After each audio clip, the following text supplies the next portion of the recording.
Doom the Dark Ages is the most metal game of 2025, and with no mandatory multiplayer grind, the Platinum Trophy is one that any of you can obtain.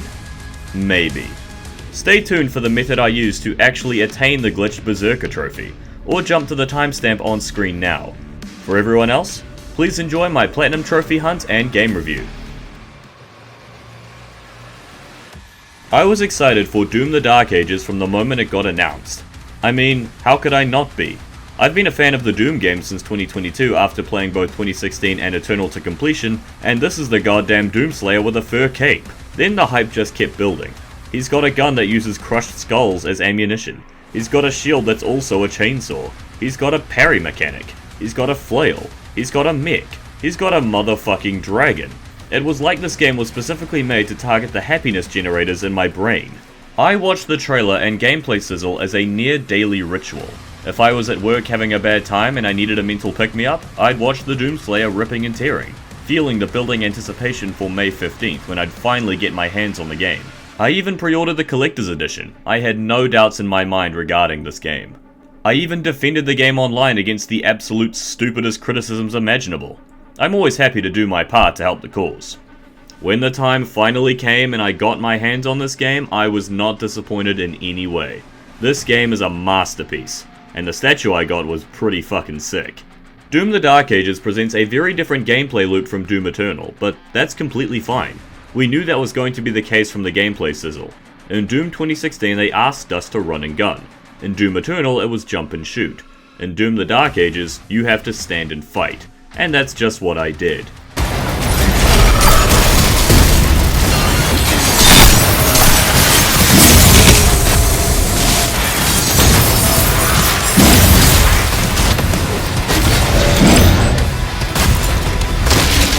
I jumped right into my first playthrough, this time on Ultraviolence, with the intent on going for the Platinum Trophy right from the start, and I was in for a seemingly easy time. After all, this Platinum Trophy requires you to just beat the game's campaign, grab most of the collectibles, and upgrade everything that you can. So why did this trophy then require me to do 2 separate playthroughs, as well as delete and re-download my own save data? Because Bethesda. Thank you, non-existent trophy glitch testing team. I thought today I'd take you through my journey on Doom the Dark Ages, giving you something of a review on the game, as well as a guide for the Platinum Trophy, as well as a warning about Berserker, because this trophy may very well be enough to drive you berserk, and not the fun kind. The opening level sets the tone of this game pretty perfectly. It's dark, gritty, and medieval, with an awesome cinematic flair. The Slayer is treated as a literal weapon under the command of the makers, but we know that's not going to last for long. The developers heard people complaining that the standard punch in Doom Eternal was basically useless, so they decided to make it the most powerful tool in your arsenal this time around. That crack is extremely satisfying, and it will continue to be so for your entire playtime. It serves as the main way of replenishing your ammo, dropping plenty upon each successful hit, and dealing significant damage. It is connected to a limited number of charges, but not only do these fill up relatively fast by themselves, at least for the power gauntlet, there are pickups around the arena that give you charges instantly, so there's nothing to worry about. Or, if you really need a punch in a hurry, you could just do this. That's right, Doom the Dark Ages brings in the parry mechanic. Fuck you, Synthetic Man. I don't like you, Synthetic Man. This is toned really well, letting you deflect both glowing green projectiles and melee attacks, dealing damage and charging up your own melee strikes, as well as providing openings for extra powerful melee combos, or just shooting them in the face, as you do, in your Doom. The area of your parry is bigger than I was expecting, and the timing is pretty generous, even on Ultraviolence. You can always turn it down via the sliders if you want extra challenges, but this is clearly the gameplay the developers wanted me to experience the first time around, and I'll take it with a smile on my face. But what if you want to punch that guy, but he's all the way over there? That's where the shield dash comes into play. No meat hook on your super shotgun this time around, but now you can lock on and immediately dash into any enemy within a very generous range. This ups the speed and pace of the game immensely. It gives you a quick escape in desperate situations, and it comes with that satisfying crunch that's near universal to Doom the Dark Ages. This game makes you feel so powerful as you ram into demons at the speed of force. causing even more dismemberment to these poor sons of bitches. As Beyonce just described, when you deal enough damage to a demon, they get a pretty purple glow, which is your sign to finish him. These aren't your typical glory kills, replacing static animations with quick and punchy melee strikes to send the demons flying. Do I miss the old glory kill animations? A bit, yeah, I loved them in Eternal and in 2016. Do I love this new system too? Hell yeah! These feel weighty and powerful, and they're much quicker to execute, which is important considering how many more demons you fight at once in this game. In Doom Eternal, these glory kills were necessary to break up the game's frantic pace for a second, and give you a moment to breathe. In Doom the Dark Ages, these glory kills are necessary so you can quickly move on to the next target without losing any momentum. This is not Doom Eternal 2, and while that's upsetting to some, I'm personally loving this. And hey, if you don't like it, you can always go back to Doom Eternal. It hasn't gone anywhere and it's still just as great as when we left it. I didn't think that the revamped glory kill system would be that big of a red flag to so many people. At the end of the day, if you're willing to disregard the entire brilliant gunplay and melee system just because your finisher looks a little different, I really don't know what to tell you. Through level 1, we get our first new gun to add to the shotgun, the Shredder. This is like your heavy cannon from games past, except this time you're shooting metal spikes instead of bullets. This is great. The rate of fire is fast, it's quick to superheat armor, the range is nice, and it just looks good in use. The weapons in Doom the Dark Ages are all masterfully constructed, feeling purposeful and useful throughout the entire game, with maybe one exception I'll get to a bit later. So yeah, Doom the Dark Ages has an incredible combat loop, and we're only on the first level. I like it more than 2016's, and once we get to the DLCs, I may very well like it more than Eternal. Right now, I consider them different, but just about equal in terms of quality. Why choose between two cases of perfection when you can just have both at different times? A turret section? Damn, Doom the Dark Ages really is a return to the past. So this is our main bad guy, Prince Azrak. Well, you certainly look and sound scary enough. Avoid the Slayer. And he actually has some brains. We could be dealing with a credible bad guy here. On to level 2. Yeah, I don't think I'll be working at McDonald's for much longer, eh? As much as I praise innovation like the new guns and the melee, the shield saw might just be the best addition to Doom coming out of this game. Captain Doomslayer throws his shield, cutting through fodder demons instantly and stunning bigger demons in place. You use this to break superheated armor for quick armor drops for yourself, you use this for traversal, you use this for puzzles. It's such a versatile piece of weaponry for both combat and exploration, and it feels wonderful to use. Tied to L1 and L2, you know that whenever your left hand presses these buttons, something useful is about to happen. The accelerator you get in this mission is a fine gun, like your standard plasma rifle, but I'd be lying if I said this wasn't my second least used gun in the game. It's not bad, it's just not as good as all the other weapons that we'll get to a bit later. Level 2 highlights the exploration side of this game. It's like 2016 and Eternal, tons of secrets to discover, toys, codex pages, and this time you even have weapon skins, and none of it is that hard to find. Sure, I'm an idiot, but I was mostly able to find everything in this game's grounded levels without needing a guide or more than 2 playthroughs of said levels. As long as your brightness isn't too low and you're actually looking around, you can find these blue circles on certain things that you can shield bash, normally leading to secret areas.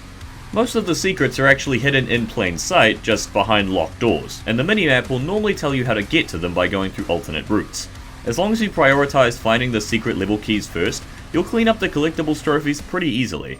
The levels have markers telling you the points of no return at each point in each level, so make sure you're checking the map to make sure that you've gotten everything in that area before you proceed forward.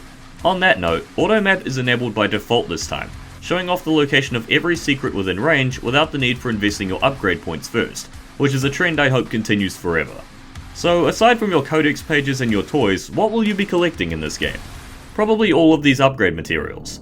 That's right, in Doom the Dark Ages they've simplified the upgrade system? Debatably? I mean, there's less tabs than there are in Doom Eternal, so that's good for players' OCD at the very least. You can get gold, rubies, and wraith stones throughout the levels, and these all go to upgrading your guns, shield, and melee attacks. It's a nice and simple system, within reason of course. Health, armor, and ammo upgrades are now unlocked by specific demon encounters, where after beating these special demons called leader demons, you rip out their hearts and crush them right in front of their faces. I'm in full support of this method to gain more stats, please, let it continue. I may have never gotten that gold armor in Doom Eternal, but I did get this golden chest in Doom the Dark Ages, so who's the real winner here? You spend all these resources at sentinel shrines placed throughout the levels. Little did I know that this specific upgrade menu would be the source of frustration and terror, but that's getting ahead of myself. I'll tell you all about that in the post-game cleanup. Okay, that's enough game reviewing. We've only got through level 2 so far and I've been yapping for several minutes. There's gotta be more interesting things to talk about.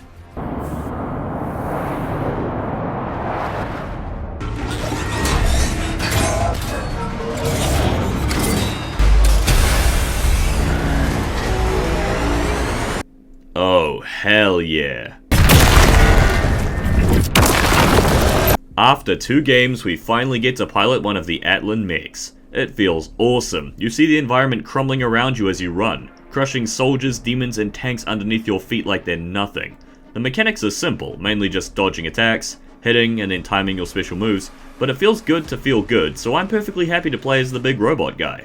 I shall consider this the honorary Titanfall 3. Even if you don't like the Atlan segments, they're quite short and there's only a few of them throughout the game, so there's nothing really to complain about. They don't take away from all the grounded doomslaying you'll be doing during this adventure. Speaking of doomslaying, let's continue on foot for a bit longer. This city level really shows off just how detailed and varied the environments of this game are, and it was the level used in the gameplay sizzle that I rewatched 30 plus times. Of course, it was a bit harder to actually beat this time around now that the enemies could actually inflict noticeable damage. It's here where you get introduced to a staple of modern Doom games, optional mission challenges. 2 to 3 objectives that reward you with resources and or skins for playing in a certain way, finding a certain number of secrets, killing demons with a certain weapon X amount of times, you know, just like 2016 and Eternal. I found the ones in Dark Ages to be easily the most forgiving of the mission challenges out of the 3 modern Doom games, helped along by the fact that they can't ask you to do specific glory kills on specific demons anymore. I propose pinning these to your HUD at the start of the mission, so you always keep them in mind. It's not hard to finish them all while just playing the game normally, provided you choose to explore and actually use the required weapons the game asks of you. That brings me on to something else I like about Doom the Dark Ages combat loop. Every weapon is viable in almost every situation.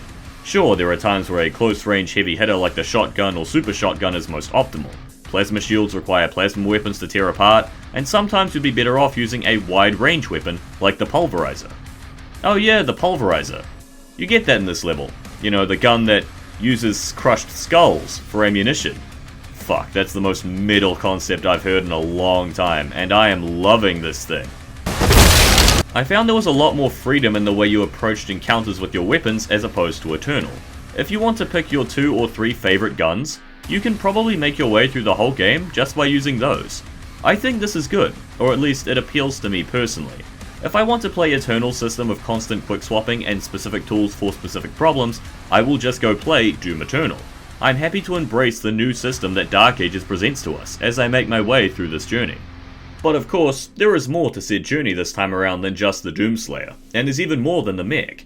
I didn't even know I wanted this, but they gave us, in Hugo Martin's words, a fire-breathing Gatling gun-toting cybernetic dragon. This lovely lizard's name is Serrat, and he's a good boy. I like these dragon sections too. Flying Serrat around the maps feels great. His combat gameplay is simple, but it still feels satisfying to pull off, and you're hopping on and off of him constantly, so you get plenty of standard doomslaying within these levels. So again, if you don't like these sections, they're over and done with in less than 5 minutes. Serrat's flying spaces feature wide open areas with a lot of verticality, often having secret landing zones, where you'll find collectibles or even essence upgrades within. I found most of them on my first playthrough, but a couple of them took me more than one go around. My advice is to fly as high as possible and as low as possible when you get the chance. There's a good possibility of something there waiting for you. Right, on to the next level. I'd like to hand in my resignation from Maker Donald's, effective immediately. Terminate my employment, or I'll terminate you. It would appear that the Slayer no longer wishes to be detained here. It was at this point, the Siege level, that the game truly sunk its claws into me, like cutting a Sanctum in 2016 or the Super Gore Nest in Doom Eternal. It's wide open with so many places to explore, demons to slay, secrets to find. It feels like a true battleground in the middle of a medieval war against hell. Which, you know, it is. Props for immersion. We also get the flail. I love the flail. Before this game, the flail wouldn't have even been in my top 10 medieval weapons. Now it's top 5, undisputedly. I love this thing, and once it's fully upgraded, I even say, in my opinion, it's the best overall melee weapon in the game, due to its super effectiveness against demonic armor, ability to shock crowds, and its relatively fast recharge time. But just in case you weren't hitting demons with chain balls hard enough, here's the chain shot, which shoots a giant fuck-off ball that can be charged for extra damage. It's a ridiculous concept for a weapon, and that's why it's so good. Though, if we really want to talk about new weapons to be excited about, it's in this level that we finally get the super shotgun of Doom the Dark Ages. God, this thing is so cool. Lever action one-handed reloading, and it feels so damn strong. The meat hook super shotgun from Eternal is goated, but this is the most powerful I've ever felt with this weapon in the whole series. It has such a satisfying kick to it.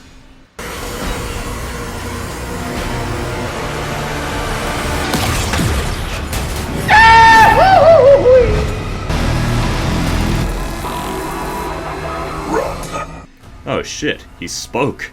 I heard this and was like, oh, cool. Then I immediately spat out my non-existent drink and rewatched my footage to hear it again. So the Slayer's 2 words post-Divinity Machine are no and run. How can a character with so little dialogue have so much presence and so much aura? At this point, the Slayer decides he needs another new toy, because of course this beast needs to be even stronger. Commander Thera is willing to help him. Oh yeah, this is Commander Thera, King Novik's daughter. You may have seen her in certain places before this. But she's a cool and reasonable commander, and warrior, one of the few allies the Doomslayer has in this game. She actually decides to trust him.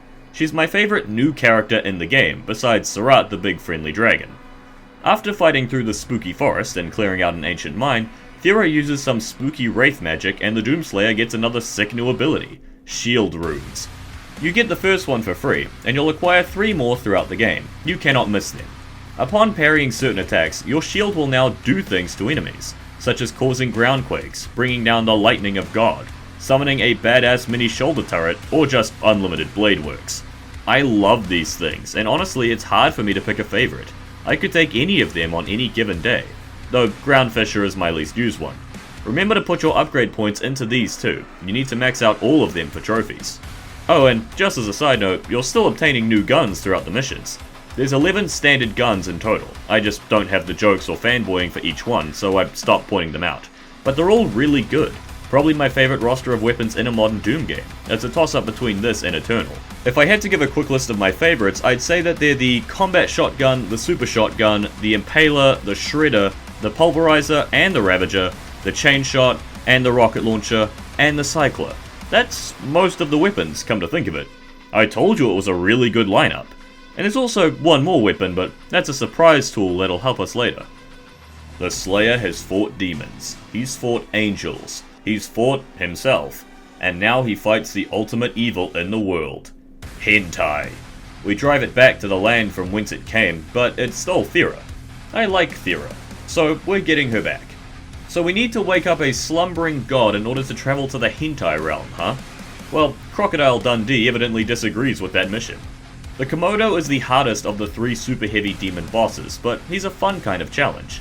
He doesn't limit you to a single strategy like the Agadon Hunter, and he's more aggressive and fun than the Vagary. Whenever I see one of these guys show up, it's like, oh shit, here we go again. But I welcome the challenge head on, even if I have a lot of learning to do. Here you go, Serrat, gotta make sure you get in your 5 a day. Man, I love this dragon so much. The bond between him and the Slayer is such fun to see, even if not a single word is spoken. Right, the big guy is primed for release, but we need heavy ordnance in order to wake him up. Oh yes, I know what's coming. The BFC, the big fucking crossbow. This weapon proved to be so awesome that it even made Yorch Torch Games give Doom the Dark Ages a break on Twitter.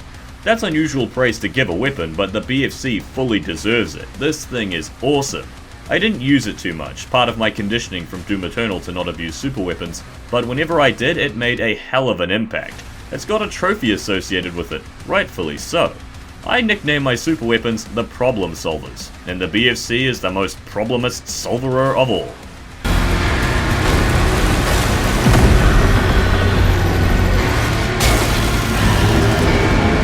Gotta say, this sure as hell beats public flights.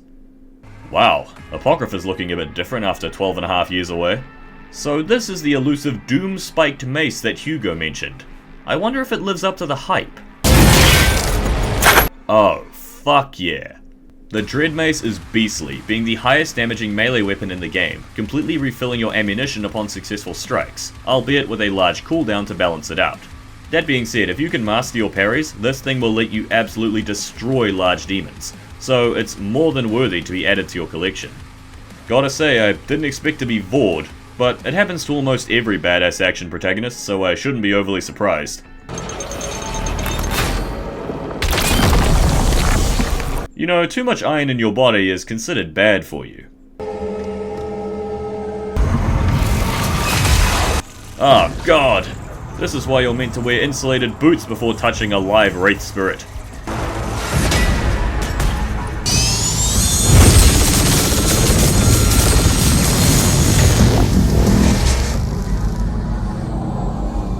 What was it that Doctor Strange said in that B-rate movie? It's going to take more than killing me to kill me? Let's put that to the test.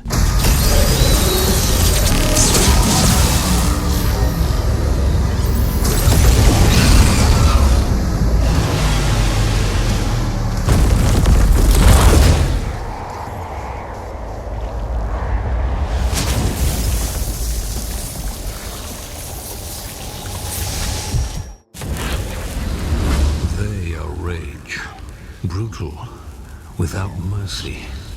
But you will be worse. Rip and tear until it is done.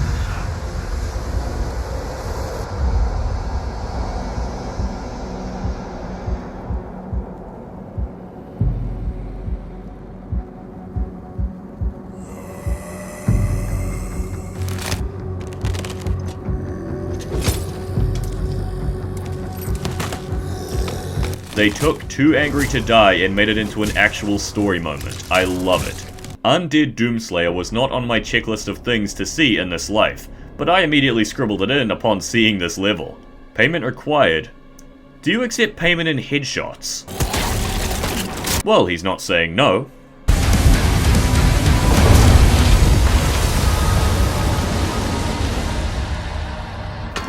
Punish the guilty. That's metal as fuck. It'll be my pleasure. After a lot more ripping and tearing, and spending a lot of time running around each map like a headless chicken while treasure hunting, I reached the end point of the upgrade trees. All my melee weapons and my shield were at their max power, and the demons were trembling at the thought.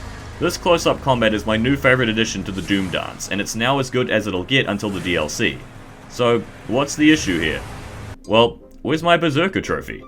I have all the upgrades, why don't I have this achievement? Because this is a modern Doom game, and I'll be damned if this series doesn't have at least one glitched trophy per game. Funny enough, when I asked about it on Twitter, Bethesda support actually got back to me on this one, which I do appreciate, although they didn't actually do anything or say anything to help fix the problem. I see so many people online with this same trophy issue, which really sucks.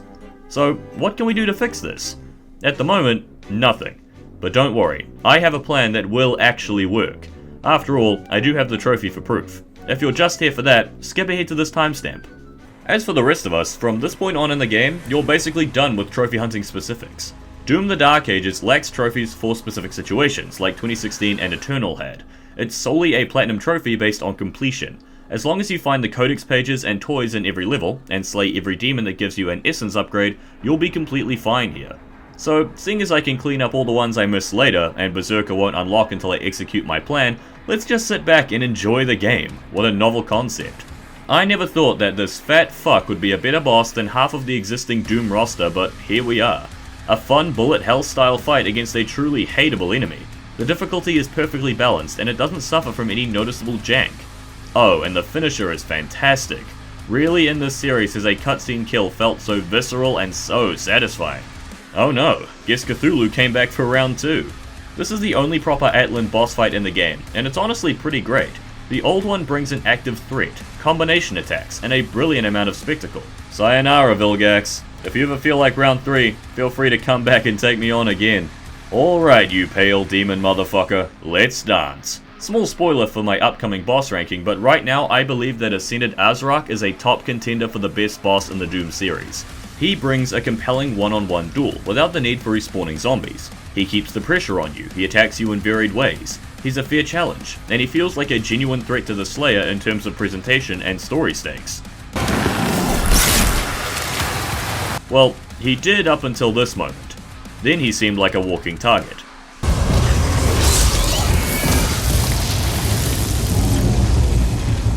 After all, this bastard just killed Serrat.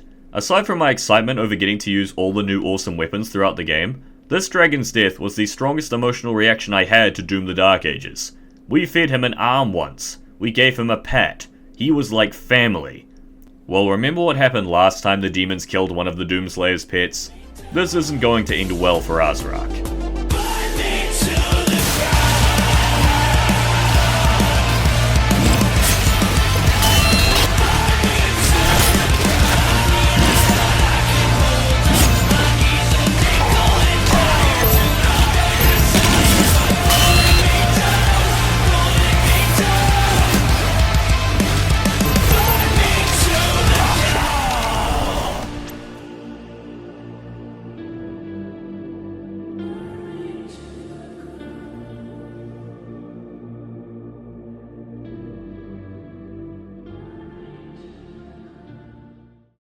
We even got Thera back without her dying. We like to see it, though surprisingly this isn't the final battle. That comes after the final level, Reckoning. No need to elaborate on this level, just play the game, collect the things, and enjoy the violence. Oh my, it's Ornstein and Smo. Or perhaps Ilana and Valstat would be a better comparison. This fight gave me some issues, but like my whole playthrough, I just improvised, adapted, and overcame the challenge. It's amazing how a fight like this, which narratively should be less climactic seeing as Azrak is now weaker, feels almost as good to play as the actual superpowered battle. This doesn't feel like a dragged out ending, this feels like a satisfying conclusion to our journey, and a great way to enact vengeance on those who have wronged the Slayer. Naturally, I'm not going to say too much, given that I'm planning on making a full Doom series boss ranking, but just know that Dark Ages has easily the best average boss design out of the entire series. So, remember how you killed my dragon almost instantly? Yeah, you're not getting that same mercy.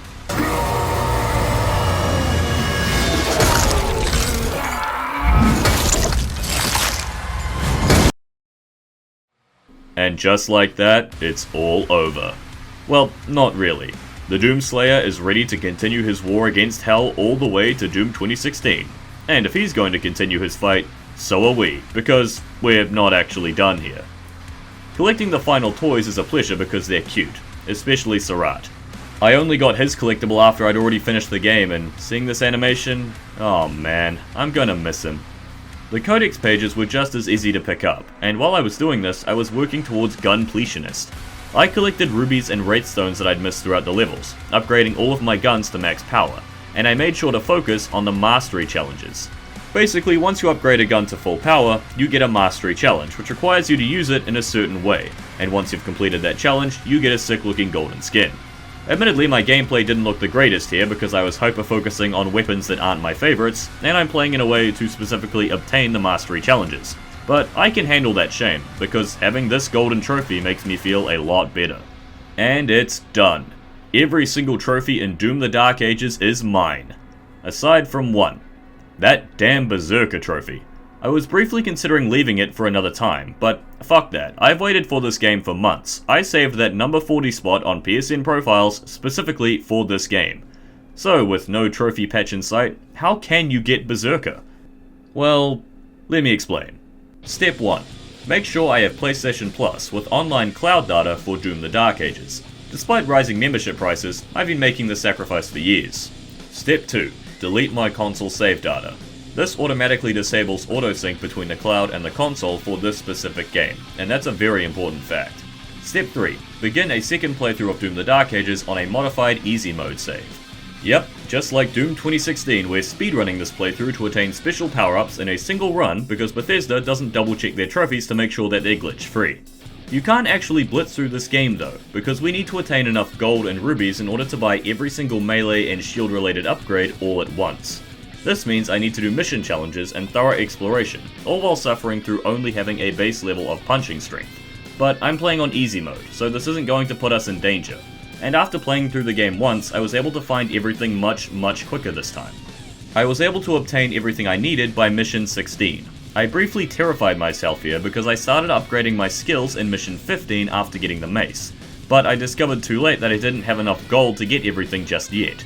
So I decided to hold off on buying the final upgrades, specifically, until I could get all of them at once.